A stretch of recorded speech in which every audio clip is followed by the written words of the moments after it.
제가 한 달 동안 시간을 좀 보냈는데요. 한 2주, 지난 2주는 휴가 같기도 하고 아닌 것 같기도 하고 좀 이런 시간이었고, 첫 2주는 조금 저에게는 휴식이 되는 시간이었습니다. 그래서 여기저기 많이 좀 돌아다니는 시간을 가졌고, 하나님이 저에게 선물 같은 시간들을 좀 주셔서 저희가 평생에 처음 가본 곳들도 좀 있었습니다. 그래서 거기에 좀 많은 즐거움들을 크리스탈과 함께 했는데요. 25년을 저희가 함께 살았거든요. 크리스탈과 만 25년입니다. 26년째 저희가 살고 있는데 좀 돌아보니까 이런 생각이 좀 들었어요. 처음에는 잘 안 맞잖아요. 이제 제가 30살 때 결혼했고 제 아내가 26살 때 결혼했는데,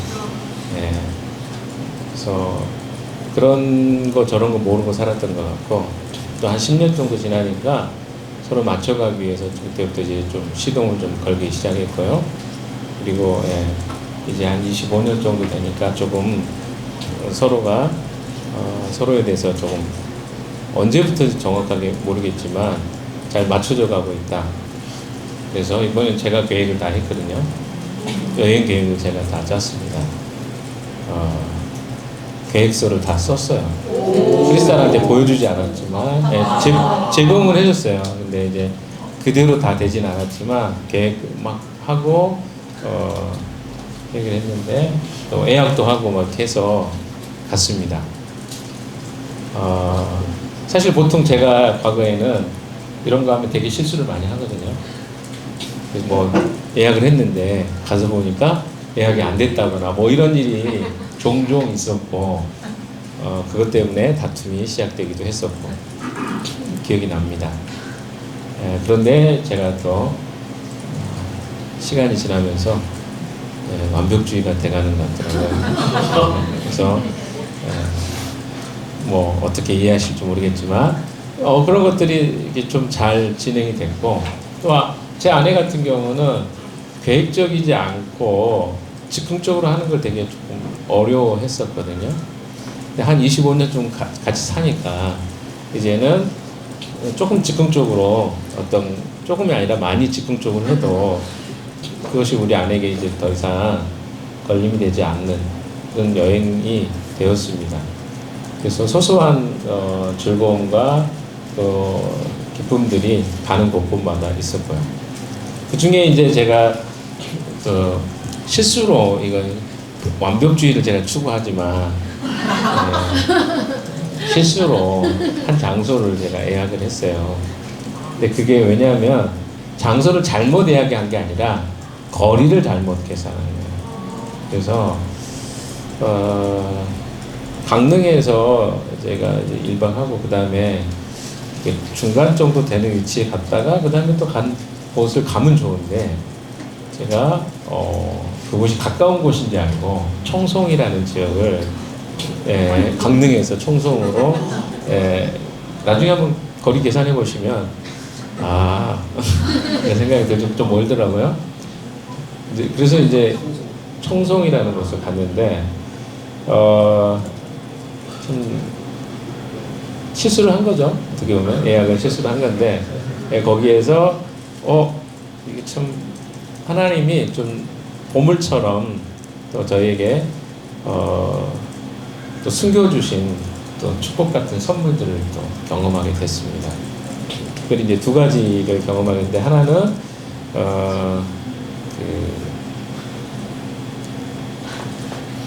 그 그림이 넓이가 48m짜리 그리고 높이가 6.7m 되는 이 청송, 저희가 숙소를 한 맞은편에 이 기념관이 있는 거야. 미술관인데 저희는 그걸 애성하고 안고 갔는데 거기에 그런 미술관이 있더라고요. 그분이 이원자라는 그 화가 분이신데 3년 동안 그린 그림, 3년에 걸쳐서 넓이가 48m고 높이가 6.5, 6m 70 정도 된다고 하더라고요. 어우, 제가 태어나서 처음으로 그렇게 큰 그림을 봤습니다. 뭐 그런 소소하지만 그런 선물 같은, 생각지도 않았는데 거기 가보니까 이렇게 알려주시는 곳이 그런 곳이었고, 또 한 곳이 이제 주황산이라고, 주황산인데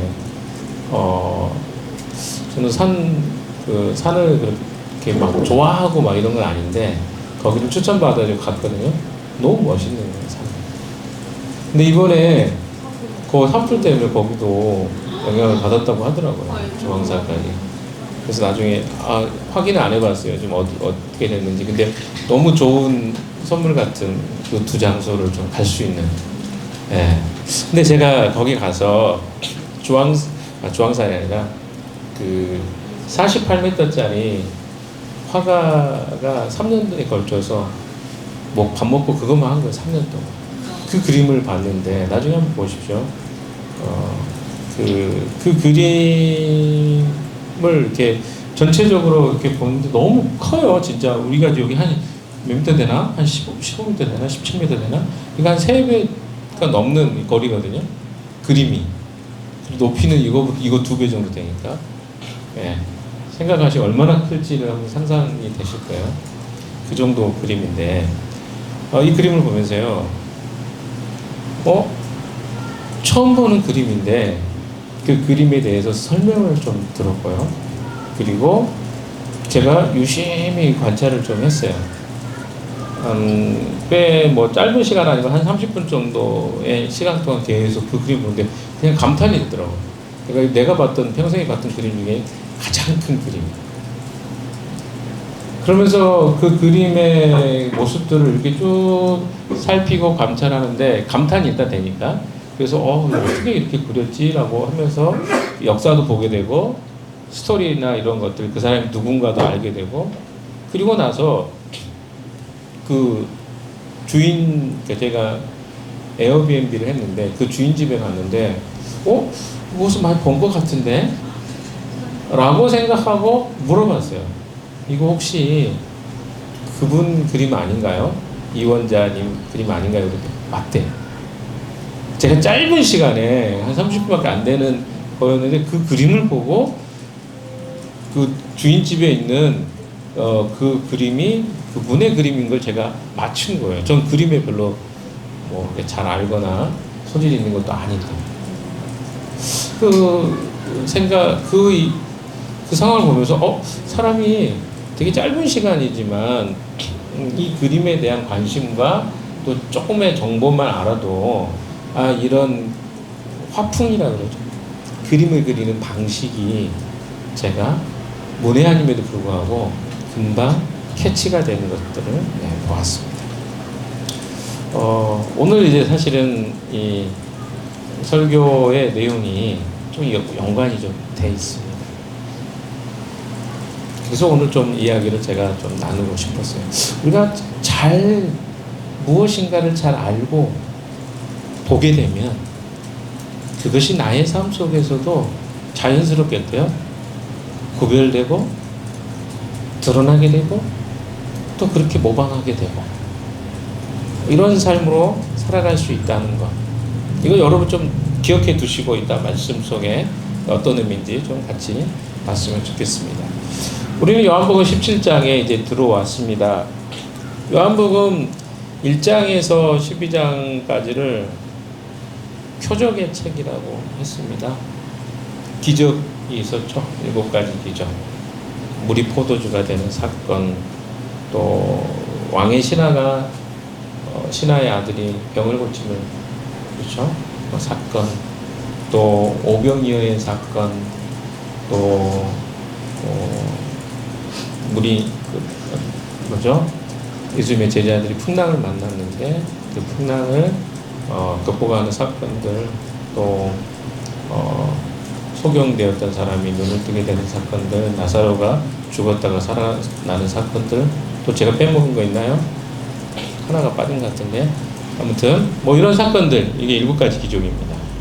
그리고 13장부터 21장까지를 우리는 영광의 책이라고 했습니다. 예수님은 이 책들을 통해서 특별히 13장부터 16장까지는 그 굉장히 짧은 길지 않은 시간이죠. 왜냐하면 10장에 못 박기 전날에 이 13장의 사건은 세족식 장면이거든요. 거의 십자가 못 박기 직전이거든요. 근데 그때부터 시작해서 17장도 그렇고요. 예수님의 기도 내용이 나오니까 짧은 공간에서 굉장히 긴 말씀들을 하신 내용입니다. 그게 13장부터 16장까지의 내용이죠. 그리고 나서 오늘 17장이 나옵니다. 17장에는요, 좀 여러분이 구별해서 보시면 도움이 됩니다. 예수님의 기도입니다. 근데 대상이 세 대상이 나와요. 세 부류죠. 첫 번째가 예수님 자신을 위한 기도이고, 두 번째가 예수님의 제자들을 위한 기도입니다.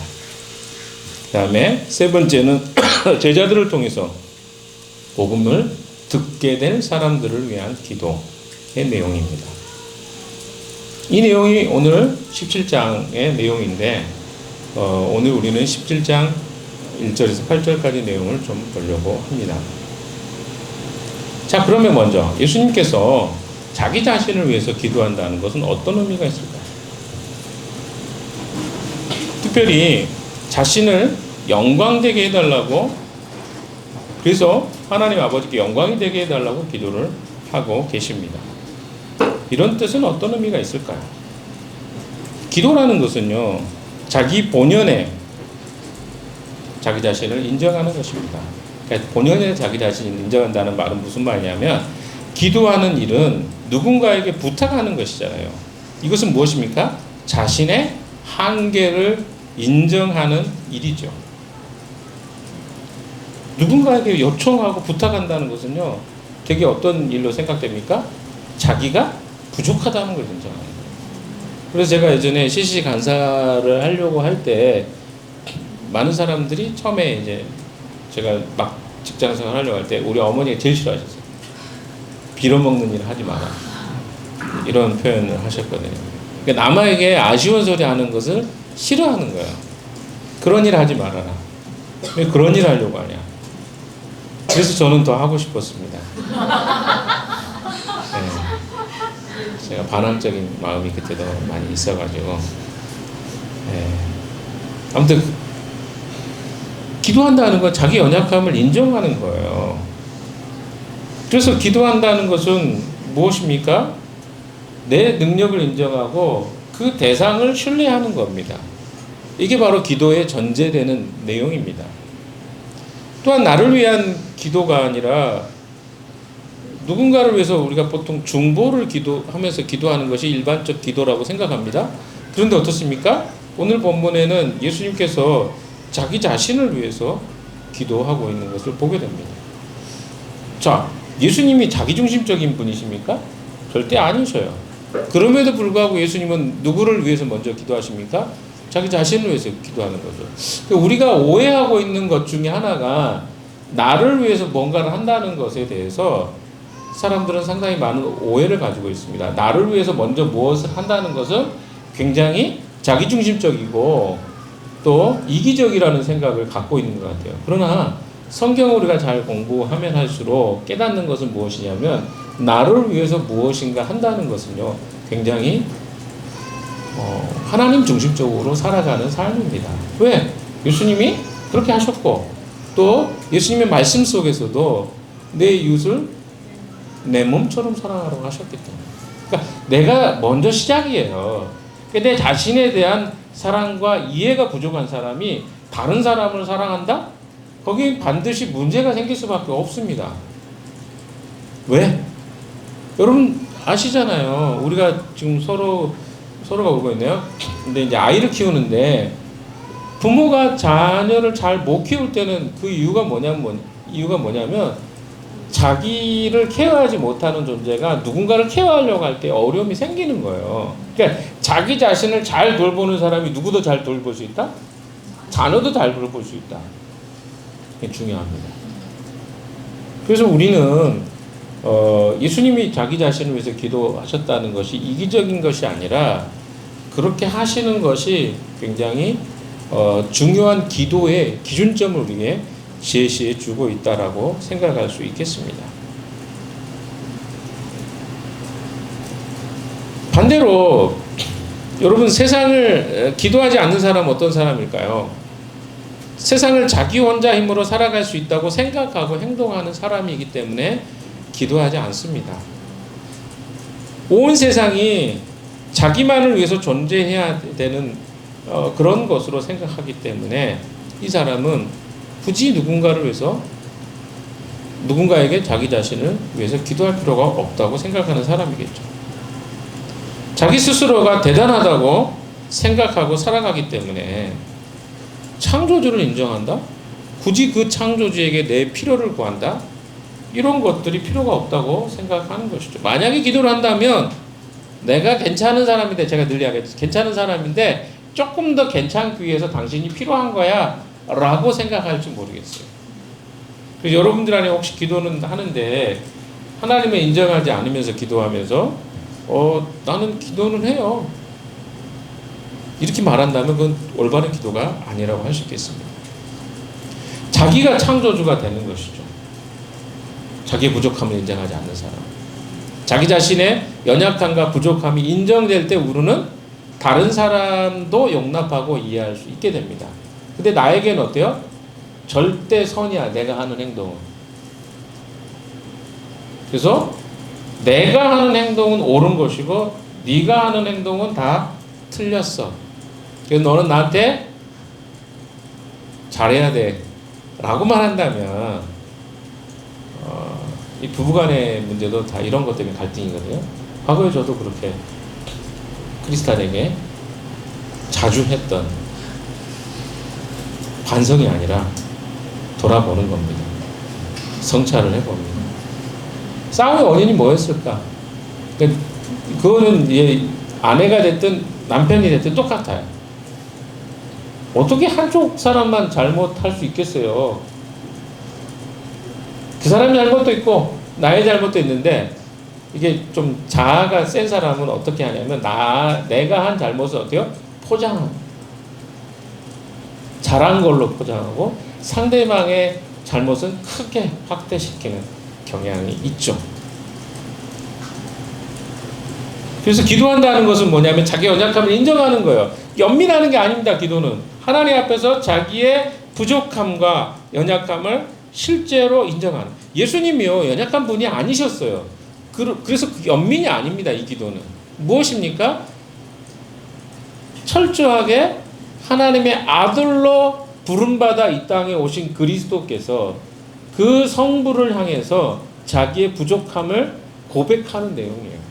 그래서 당신이 너는 필요합니다라고 인정하는 내용이 바로 예수님의 기도의 내용입니다.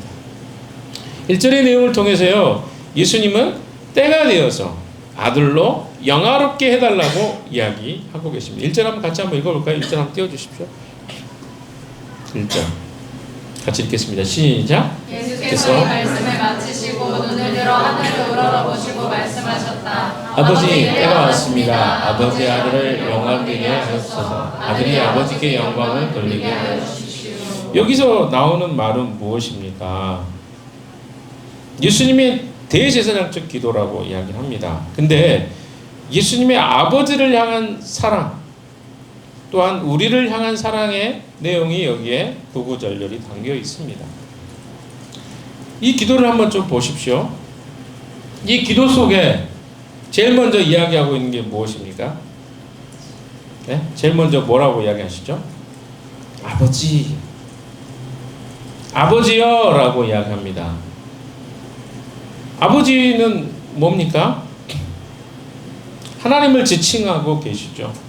주기도문에서도 이 내용이 나옵니다. 하늘에 계신 우리 아버지요 라고 이야기합니다. 예수님이 가르쳤던 내용인데 이렇게 기도해라, 아버지라고. 예수님 실제로 그렇게 기도하셨어요. 그럼 이 말은 뭘까요? 이것은 우리가 하나님을 아바 아버지라고 부를 수 있는 이유이기도 합니다. 예수님과 하나님과의 관계가 아버지의 관계, 아버지와 아들과의 관계라는 거죠. 그래서 우리가 하나님을 아버지라고 부를 수 있게 되었다. 그런데 한번 좀 이렇게 생각해 봅시다. 예수님이 진짜 아들인가요? 성부와 성자의 관계를 한번 생각해 봅시다. 진짜 아들인가요? 아니죠. 그러니까 뭐예요? 왜 예수님은 자기 자신을 아들이라고 지칭하고 하나님을 아버지라고 지칭했을까? 좀 이 부분을 생각해 보실 필요가 있습니다. 왜냐하면 예수님 자신도 본질상 하나님이신 그분이 아버지로서 이 하나님을 부르고 호칭하고 있는 거예요. 그 뭐냐면 아버지와 아들의 관계를 한번 잘 생각해 보십시오. 지금 우리 인여비가 유일하게 아니군요. 한솔이도 아버지네, 아들이네. 미안합니다. 강한솔 씨, 네. 아들이네요. 이제 우리 시완이 우리가 눈을 많이 못 봤으니까 우리 서로 지금 막 울고 있어요. 근데 생각해 보세요. 아버지와 아들의 관계는 뭡니까? 이 아들은 아버지가 절대적으로 필요한 존재예요. 그리고 어떻습니까? 그런 역할이죠. 역할로서 예수 그리스도께서 이 땅에 오신 거예요. 그러니까 뭐냐면 예수님이 이 땅에 오실 때는 예수님은 자신의 영광을 위해서 오지 않고 오로지 뭐예요? 성부 되신 하나님의 뜻과 명령을 따를 것을 결정하시고 오셨어요. 그래서 누구로? 성부를 아버지로 지칭하시고 그분의 명령에 자기 자신은 어때요? 순종하는 자로 지칭하고 있는 거예요. 완전히 뭡니까? 자기를 비우신 거예요. 하나님이신데 하나님 자신이 어때요? 성부를 아버지로 지칭하면서 이 땅에 오신 목적과 의미가 무엇인가를 이 단어 속에 설명해 주고 계신 것입니다. 또한 보십시오. 아버지 다음에 뭐라고 이야기했습니까? 때가 왔습니다. 때가 왔다는 건 뭡니까? 성경에는 특별히 요한복음에는 때라는 단어가 굉장히 많이 나옵니다. 요한복음에만 9회가 나오는데요. 처음 나오는 것도 때가 아직 이르지 않았다라는 말을 합니다. 3번 정도 그렇게 표현돼요. 나중에 6번 정도는 때가 이르렀다라는 단어를 많이 사용하십니다. 그럼 그 때가 뭘까요? 제가 여러 번 이야기 드렸습니다. 이제 예수님의 십자가와 부활의 때, 이제 그 십자가를 지실 때가 되었다는 거예요. 자기가 죽음으로 희생해야 될 때, 그때를 뭐요? 때라고 이야기하신 거예요. 그래서 예수님은 자신이 십자가를 지고 죽을 때가 왔음을 계속 이런 표현을 통해서 때가 왔다, 때가 이르지 않았다 라는 표현을 이야기하신 거죠. 때가 이르지 않았다라는 때는 어떻게 행동하셨어요? 여러분 기억나시나요? 때가 이르지 않았을 때 예수님 조심하십니다. 왜 조심하시죠? 그 때가 이르지 않았는데 위협을 당할 수 있고 그 일이 이루어지기 전에 어떤 사건이 벌어지면 안 되기 때문에 조심한 것이고, 때가 됐으니까 어때요? 이제는 더 이상 감출 필요가 없다. 막 이런 거라고 생각하시면 될 것 같습니다.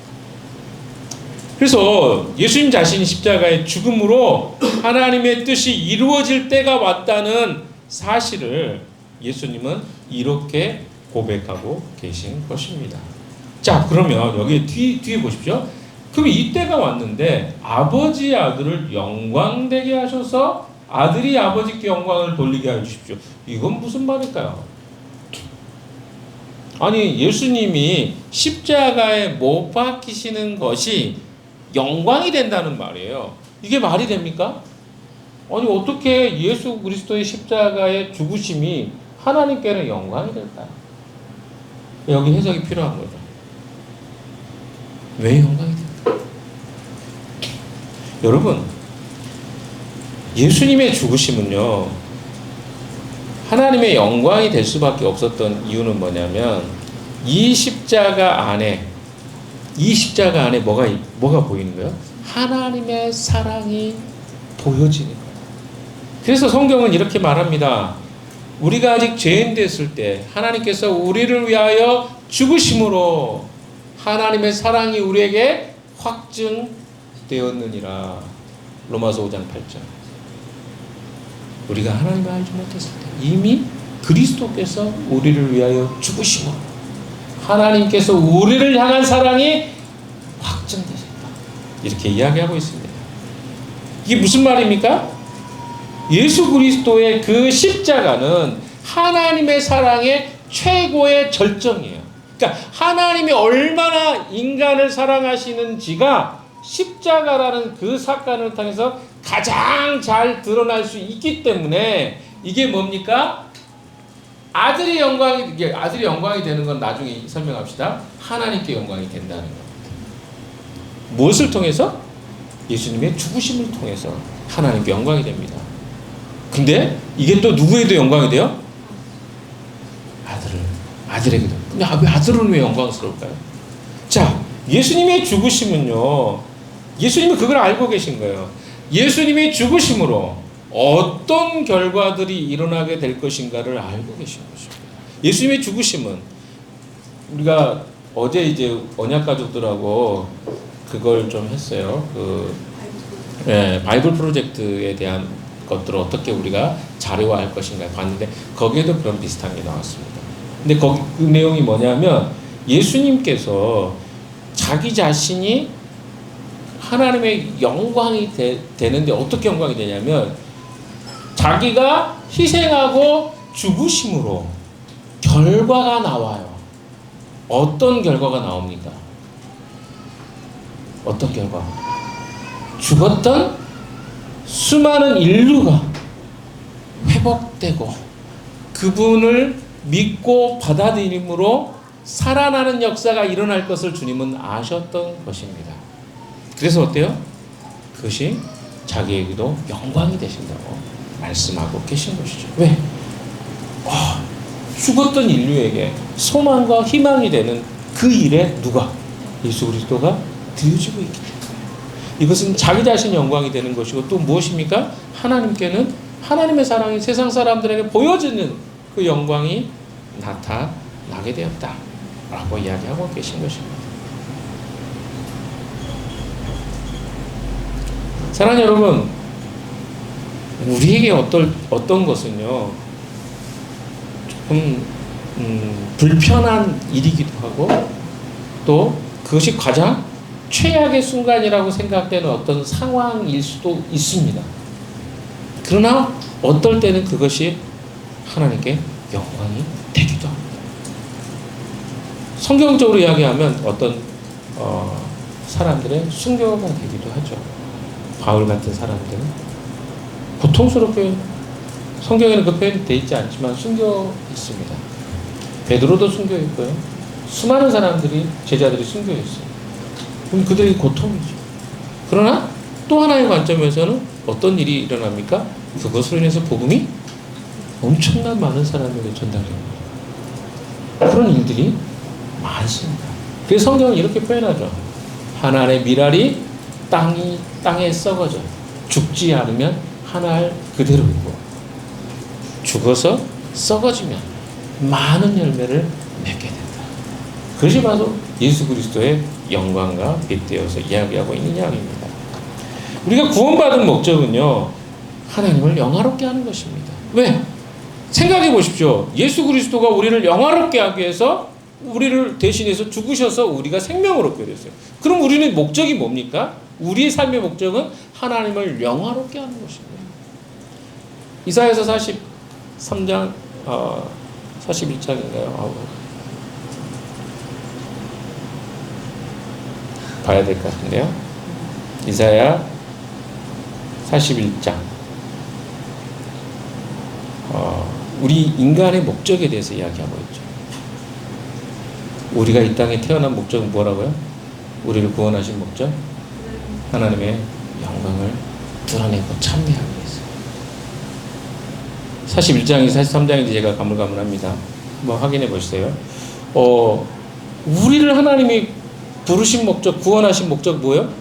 하나님의 영광을 찬양하고 찬미하는 그것이 인간의 목적이에요. 그럼 예수 그리스도의 구원의 목적은 뭐라고요? 우리를 영화롭게 하는 것뿐만 아니라 하나님을 영화롭게 하는 자로 부르신 거예요.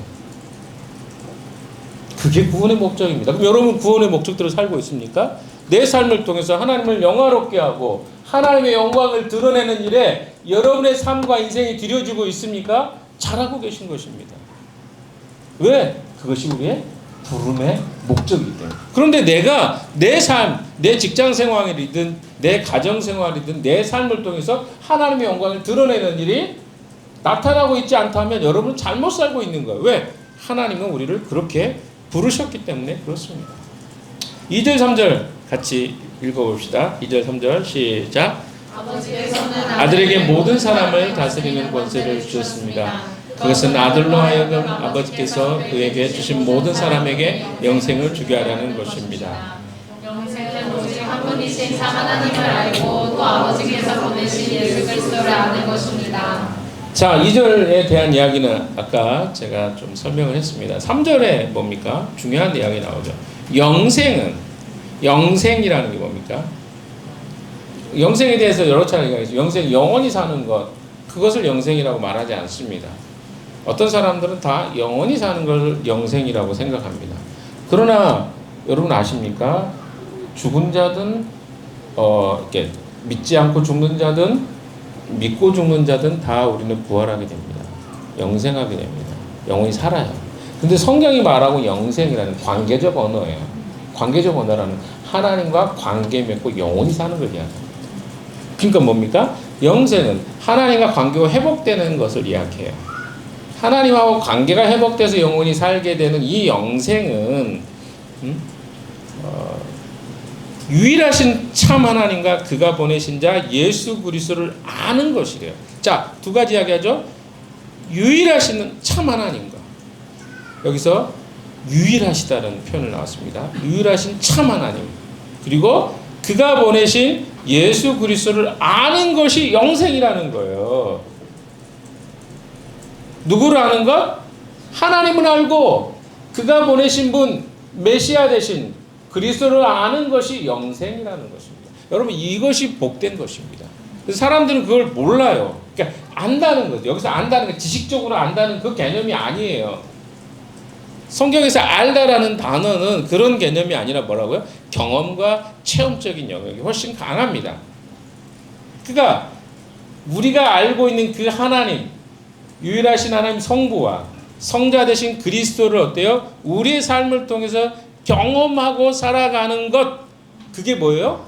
그게 영생이라는 것입니다. 조금 더 설명하면 관계와 체험을 통해서 인격적으로 아는 것, 이게 안다는 거예요. 영생이라는 것은 그겁니다.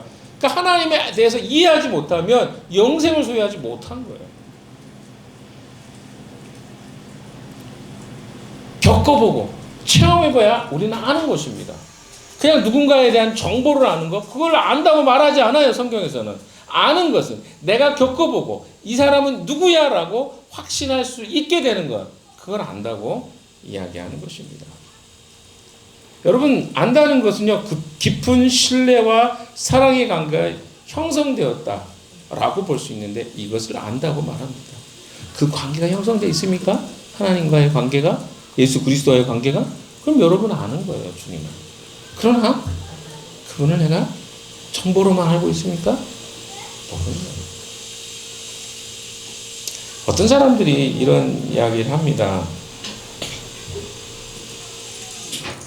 관계 맺기가 참 어렵다. 어떻게 하면 관계를 잘 맺을 수 있을까? 그 질문을 종종 해요. 어떻게 하면 관계를 잘 맺을 수 있을까? 근데요, 이거는 우리가 설명을 통해서 되어지는 게 아닙니다. 그렇지 않을까요? 뭐 사람을 알아갈 때 정보도 필요하죠. 어디서 뭐 어디 출신이고 저 사람이 어떤 배경에서 살았고, 이거 기본적인 거야. 근데 이것만이 전부라고 생각하는 사람이, 나는 그 사람에 대해서 알아. 근데 그 사람하고 이야기도 나눠본 적도 없어. 깊이 속 깊은 이야기, 서로 우리가 다툰다는 건 뭡니까?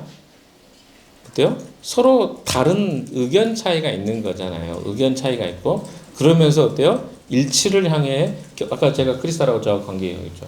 서로 다르니까 어려움을 겪어요. 근데 다름 속에 제가 흡수해 버리면 어떻게 돼요? 흡수해 버린다는 거 이거 아니에요? 제임스가 말이 더 잘하니까 크리스탈은 제임스에게 흡수돼 버리면 제임스화 되는 거죠. 그럼 뭐예요? 인격적인 관계를 맺은 겁니까?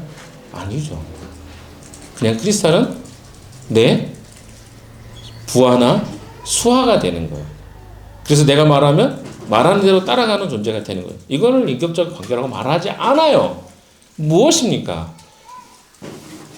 화학적 반응이 일어나는 거야. 그래서 캠이라고 말하잖아요. 케미스트리. 왜?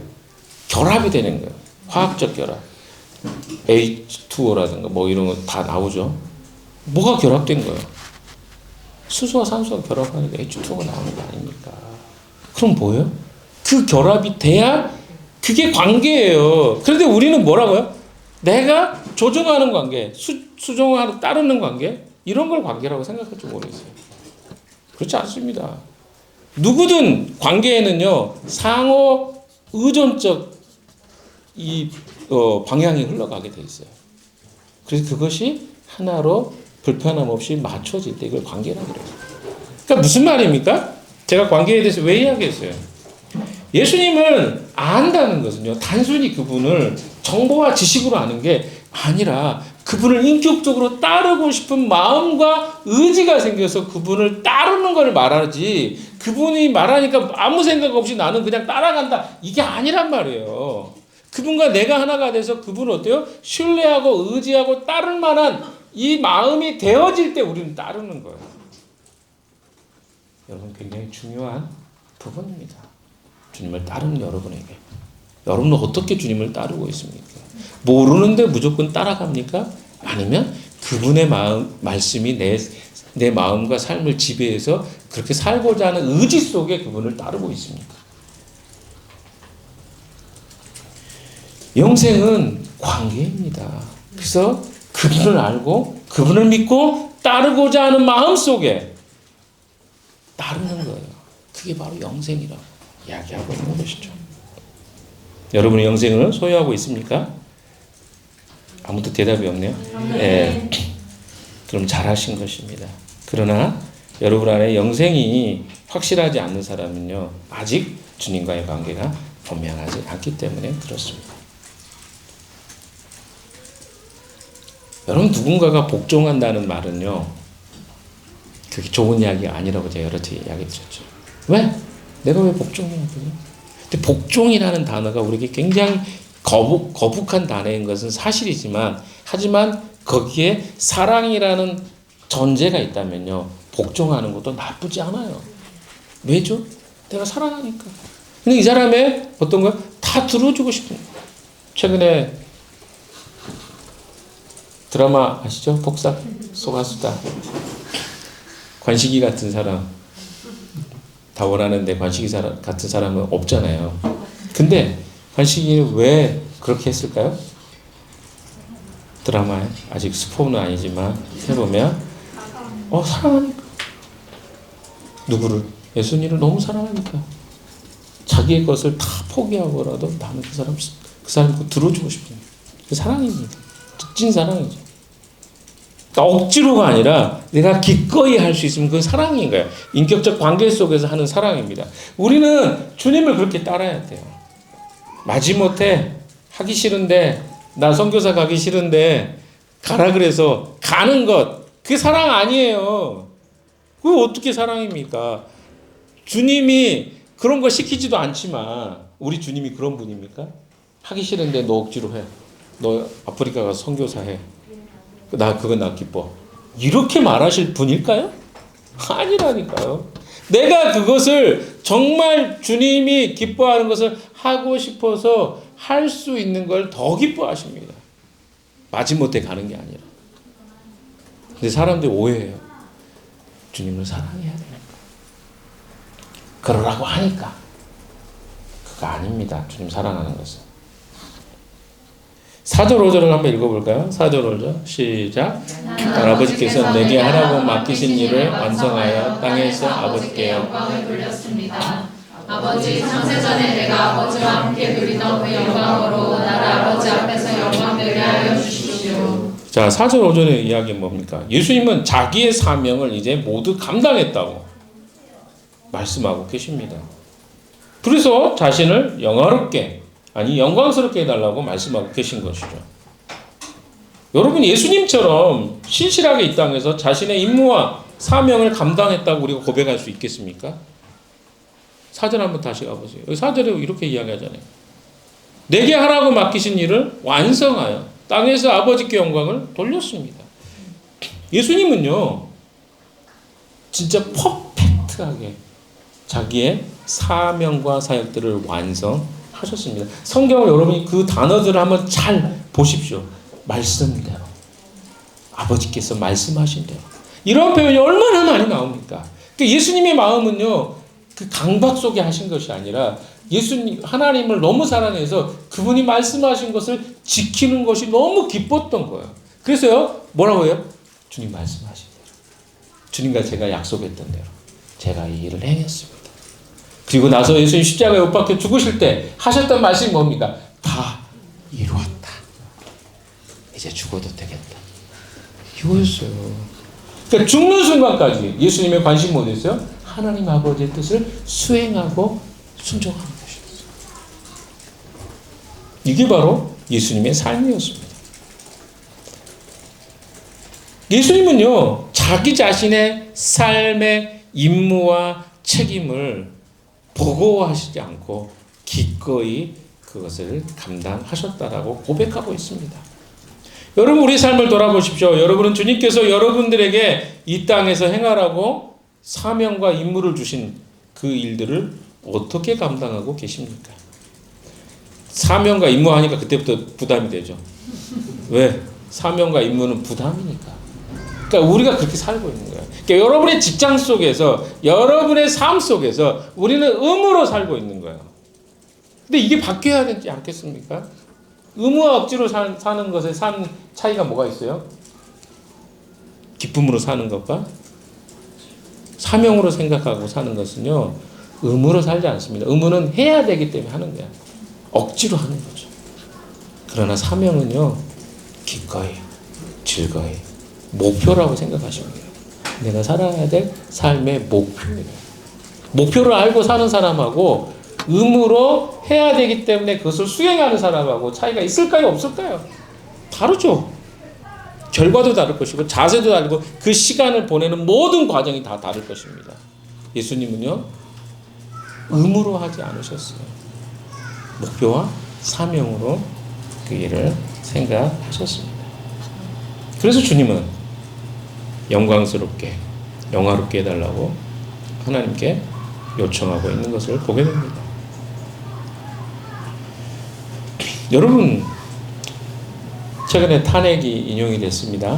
근데 여러분 보세요. 뭐 그걸 기뻐하실 수 있어요. 근데 저는 그런 문제가 아니라 한번 생각해 보자. 세상의 사람들이 얼마나 성실하고 열심히 사는 여러분 아세요? 탄핵하는 과정 속에 탄핵을 반대하든 찬성하든 사람들 얼마나 그들이 열심히 사는지 아십니까? 아스팔트 바닥에 날밤 새는 사람이 한두 명이 아니었어요. 그들은 적어도 자기들의 삶의 가치와 자기가 부여하고 있는 삶의, 특히 이 나라를 향한 의무에 대해서 적어도 책임을 지는 일을 감당했어요. 여러분, 거기서 우리가 그들을 비난할 만한 내용이 하나도 없습니다. 왜? 우리는 그렇게 하지 않았던, 물론 우리가 하지 않았던 이유는 또 다릅니다. 그럼에도 불구하고 이 세상의 사람들이 얼마나 열심히 살아가고 있는지를 우리가 볼 필요가 있다고 저는 생각합니다. 그렇지 않을까요? 자기의 신념과 자기가 믿고 있는 바를 이루기 위해서 얼마나 열심히, 제 주변에도 있더라고요. 감기 걸리신 분이 있어. 왜 감기 걸리냐고 물었더니 아스팔트에서 맨날 밤을 자가지고 감기 걸렸다고 그러시더라고요. 그렇게 열심히 사는 사람, 저는 존경스러워요, 그 부분은. 왜? 그것이 의미가 있고 가치 있다는 어떤 부분도 있지만 그걸 넘어서서 적어도 자기 삶에 최선을 다해서 살아가는 그 삶의 태도는 우리가 배울 필요가 있다라는 것이죠. 주님은 우리에게 이 땅에 부름받은 자들로 보내셨어요. 그럼 왜 우리를 보내셨을까요? 그건 우리 결론 부분에 이야기하는 걸로 하고요. 계속 넘어가 봅시다. 6절에서 8절 보겠습니다. 6절 읽어볼까요? 시작. 아버지께서 세상에서 택하셔서 내게 주신 사람들에게 아버지의 이름을 드러냈습니다. 그들은 본래 아버지의 사람들인데 아버지께서 그들을 나에게 주셨습니다. 그들은 아버지의 말씀을 지켰습니다. 지금 그들은 아버지께서 내게 주신 모든 것이 아버지께서 온 것임을 알고 있습니다. 나는 아버지께서 내게 주신 말씀을 그들에게 주었습니다. 그들은 그 말씀을 받아들였으며 내가 아버지께로부터 온 것을 참으로 알았고 또 아버지께서 나를 보내신 것을 믿었습니다. 자, 아까 앞에 이야기했죠. 예수님이 4절 5절 이야기한 것을 보충해 설명합니다. 자기가 어떤 사명을 다했는지를 6절에서 8절에서 보충 설명하고 있습니다. 6절에서 8절에서 뭘 설명합니까? 아버지, 제가 이런 일을 했어요. 6절에 이야기하는 거 뭡니까? 그들은 아버지의 말씀을 지켰습니다. 그렇잖아요. 그들은 아버지의 말씀을 지켰습니다. 제가 이거 가르치다 보니까 그들이 아버지 말씀을 지키게 되던데요. 그 이야기였고, 두 번째는 뭡니까? 그들은 주님 아버지께서 내게 주신 것이 다 아버지께로 온 것임을 알게 됐다는 거죠. 세 번째는 무엇입니까?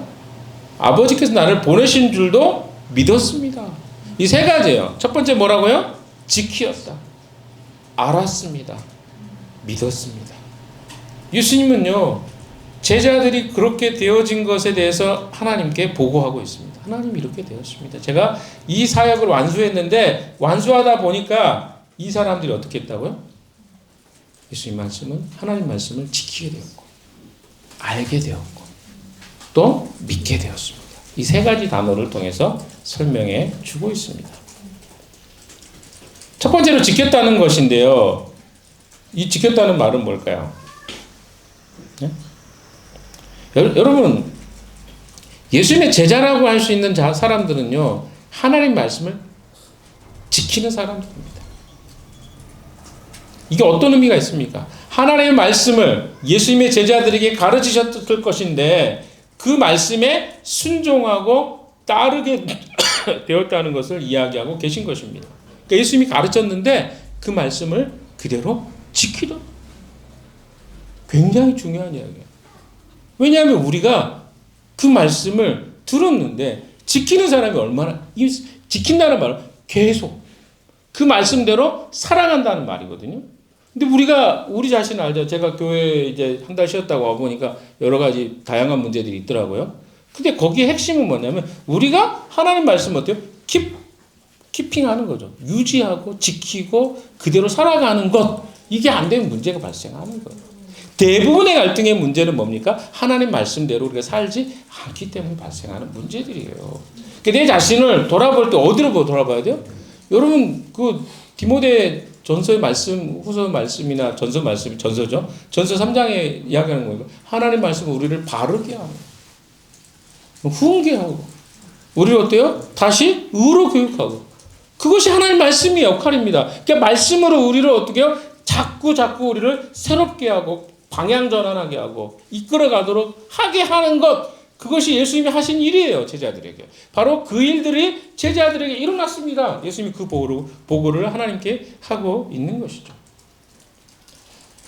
여러분, 예수님이 자랑하신 것은요, 얘가 권사가 됐어요, 장로가 됐어요, 운영위원이 됐어요, 아니면 언약가족이 됐어요, 이런 거 아니에요. 하나도 없잖아요. 뭡니까? 하나님 말씀을 지키더군요.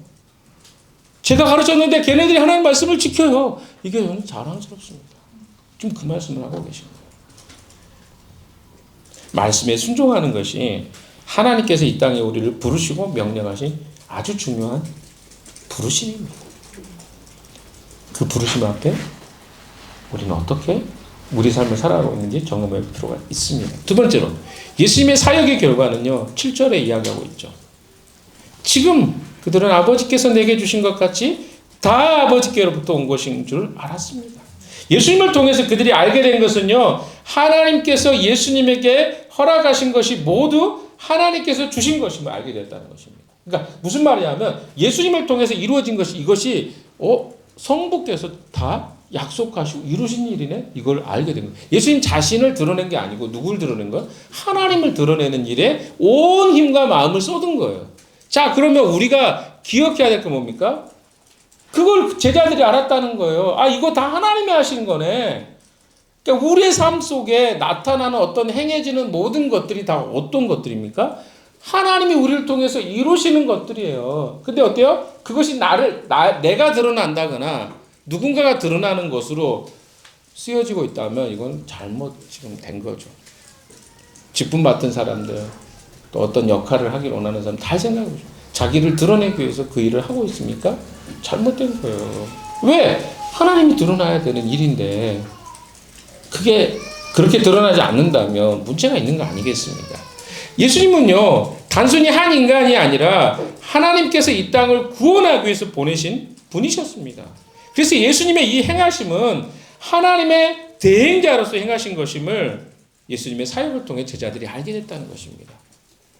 무슨 말입니까? 예수님이 하는 행동이 구원자로서 이 땅에 오셔서 일을 하셨구나라고 제자들이 이해한 거예요. 그럼 우리가 어때요? 이 세상 속에서 삶을 살아가잖아요. 그러면 내가 나의 어떤 것을 사람들에게 잘 보이기 위해서, 여러분 이거 중요합니다. 잘 보이기 위해서 세상에 사는 게 아니에요. 내가 어떻게 보일까가 우리는 중요하잖아요. 근데 중요한 건 뭐예요? 주님이 어떻게 저 사람들에게 드러날 것인가가 예수님과 제자들의 초점이었다는 거죠. 그게 들어가야 되는데 우리는 누가 드러나야 돼? 내가 다른 사람들 어떻게 보일까? 다른 사람들 어떻게 보지?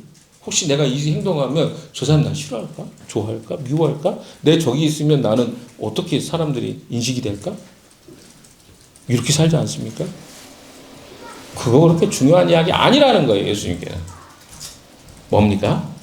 예수님은 우리를 통해서 하나님이 드러나기 원하신다는 거예요. 그러니까 여러분의 삶을 통해 하나님이 드러나면 그것 때문에 조심한다면 괜찮습니다. 그런데 여러분 깊이 들여다보세요. 하나님을 핑계대면서 자기를 드러내려고 하지는 않습니까? 잘못된 거, 그 의미가 없다니까요. 아니, 여러분을 좋게 인식하는 게 뭐가 그렇게 중요해요? 세상 사람 다 그렇게 사는데 왜 우리도 그렇게 살아야 되냐고요. 믿지 않는 사람들처럼 왜 세상 사람들에게 좋게 보이려는 것이 우리의 목적과 사명이 될 필요는 없잖아요. 누가 드러나야 돼요? 하나님이 어떻게 사람들에게 드러날 것인가가 우리의 관심이 돼야 되지 않겠습니까? 마지막 세 번째입니다. 마지막 세 번째 8절의 말씀은 뭘 이야기합니까? 제자들은 예수님이 하나님 보내신 분이라는 사실을 믿게 되었다는 것입니다. 하나님이 그래서 예수님을 이렇게 보내셨구나 라는 걸 믿게 된 거예요. 하나님이 예수님을 보내셨다는 것을 믿게 되었습니다. 다만 그들이 한계가 있었던 영역은 그거죠. 성령이 아직 오시지 않았기 때문에 그분이 하나님이시라는 것은 몰랐어요. 예수님이 하나님이라는 건 몰랐습니다. 그러나 그건 알았어요. 하나님이 보내신 분이라는 건 알았어요. 메시아라는 사실은 그들이 알고 있었습니다. 자, 제자들에게는요, 믿음의 한계가 있었습니다. 분명히. 하지만 그들은 예수님을 죽이려는 자들과 달랐습니다. 믿지 않는 자들과 달랐습니다. 여러분은 무엇이 다릅니까? 세상 사람들과 여러분은 무엇이 다릅니까? 우리의 믿음이 부족할 수 있어요. 그것을 드러나는 건 부끄러운 게 아닙니다. 왜? 우리의 믿음의 한계가 있기 때문에. 제자들도 그랬고요. 그렇습니다. 그러나 분명하게 우리의 믿음이 예수님을 알고 믿음으로 주님만이 이 세상의 소망이고 희망이며 대안이며 주님이 아닌 다른 것으로 내가 우리의 인생에 만족할 것을 찾을 것이 없다라고 여러분 믿으셔야 됩니다. 그것을 믿는 것이 그리스도인의 삶이고 그리스도인이라는 것입니다. 결론을 좀 짓겠습니다. 사랑하는 여러분, 제가 처음 시작할 때 그런 이야기를 했죠. 우리는요, 주님을 알아가면 알아갈수록 그분과 내가 어떻게 돼야 돼요? 화학적 결합이 일어나야 돼요. 제 아내와 제가 25년 살다 보니까 조금 서로 다른 성향들이 맞추어져 가서 같이 여행을 해도 불편하지 않을 정도의 시간까지 다가왔습니다. 화날 일이 별로 없더라고요. 모르겠어요. 전혀 없었는지. 그러나 그렇게 느끼지 못할 만큼의 시간을 보내게 되었습니다. 그 말은 뭘까요? 서로가 서로를 알게 돼요. 아, 우리 아내 이거 싫어하지. 우리 아내 이걸 좋아하지. 우리 남편이 이걸 좋아하지. 이걸 서로 맞춰가는 과정이 있다 보니까 지금 그게 불편함이 너무 많이 줄었어요. 저희가 죽도록 미워하고 싸웠던 시간도 있었습니다. 그걸 없었다고 말하고 싶죠. 그러나 건강하게 싸웠다고 저는 생각합니다. 지금의 과정 속에. 주님을 알아간다는 것. 단순하게 주님을 정보로 아는 게 아닙니다. 내 삶 속에서 어떻게 주님이 내 삶에 어떤 의미가 있는 분인가를 자꾸 고민하고 그렇게 잘 모르더라도 그 고민 속에서 주님과 고민하고 질문하면서 그 길을 찾아가는 것이 그리스도인 삶이라고 저는 생각합니다. 그렇게 시간이 가잖아요. 그럼 주님의 뜻을 모르는 게 이상하지 않겠어요? 그 순간을 모면하기 위해서 그런 행동을 하는 것은 본질적으로 고민한 사람하고 차이가 있겠죠. 왜? 그 순간만 모면하는 것이 우리에게 필요한 선택이라고 생각하는 사람이 자꾸 순간만 모면하죠. 그러나 본질적으로 주님을 알고 싶고 주님의 제자로 살기를 원하는 사람들 그 고민 속에서 처음은 서투를 수 있지만 시간이 지나면 그 주님의 진짜 제자가 될 수 있다고 저는 확신합니다. 사랑하는 여러분, 이 한 주가 여러분에게 이 고민의 시간이 되었으면 좋겠습니다. 주님이 내게 어떤 부르심으로 사명으로 이 땅에 부르셨는지 이제는 다른 사람들이 주가 되는 게 아니라 주님이 나의 영광이 내 삶의 목적과 존재의 가치가 되고 또 그것으로 내 시간과 삶들이 점령되는 그런 하루하루의 시간이 되었으면 좋겠습니다. 부부의 관계도 그렇고 공동체의 관계도 그렇습니다. 그냥 나를 드러내고 나를 자랑하려고 하는 것 그게 사라져야 공동체도 그렇고요. 관계도 그렇고 건강해집니다. 자기 자신이 의롭다고 드러내서 뭐 하시려는 그 영광이 드러나는 순간 다른 사람이 죽는 거예요. 함께 건강해지고 함께 하나님의 자녀로 부름받은 거예요. 그것을 지켜나가는 것이 우리의 크리스찬으로 사명이라고 저는 생각합니다. 이 한 주도 그 주님과 교제하고 동행하는 한 주 되시기를 주님의 이름으로 축원합니다. 기도합시다. 하나님 아버지 말씀을 통해 주님이 어떤 분인지 다시 알려주시고 깨닫게 해주시니 감사합니다. 한 주간도 그 주님과 동행하는 저희들 되게 주시옵소서. 예수님 이름으로 기도했습니다.